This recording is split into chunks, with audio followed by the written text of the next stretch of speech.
ڈیرہ چاند فیسٹیول کے سلسلے میں حق نواز پارک میں اسکائیڈنگ کے دلچسپ اور سنسنی خیز مقابلوں کا انعقاد۔ فیسٹیول میں شامل یہ منفرد ایونٹس قدرتی مناظر، ایڈونچر اسپورٹس کے شوقین افراد کے لیے خصوصی توجہ کا مرکز رہا۔ توقیر زیدی کی رپورٹ سے۔ اسکائیڈنگ مقابلوں میں 3 مختلف گروپس کے مابین مہارت اور تیز رفتاری کا زبردست مظاہرہ دیکھنے کو ملا۔ پہلے گروپ میں محمد ریحان نے شاندار کارکردگی کا مظاہرہ کرتے ہوئے پہلی پوزیشن حاصل کی، جبکہ دوسرے گروپ میں محمد حسنین نے پہلی پوزیشن، جبکہ تیسرے گروپ میں محمد ریحان نے پہلی پوزیشن حاصل کی۔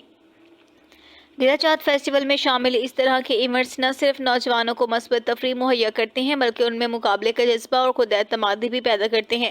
ڈیرہ چاند انتظامیہ کا کہنا ہے مستقبل میں اس نوعیت کی مزید سرگرمیوں کا انعقاد ہوگا تاکہ نوجوان نسل کو صحت مند اور متحرک طرز زندگی کی جانب راغب کیا جا سکے۔ شرکاء اور ناظرین نے ان مقابلوں کو سراہا۔ کیمرہ مین اسد عباس کے ساتھ سید توقیر زیدی، ڈیرہ اسماعیل خان۔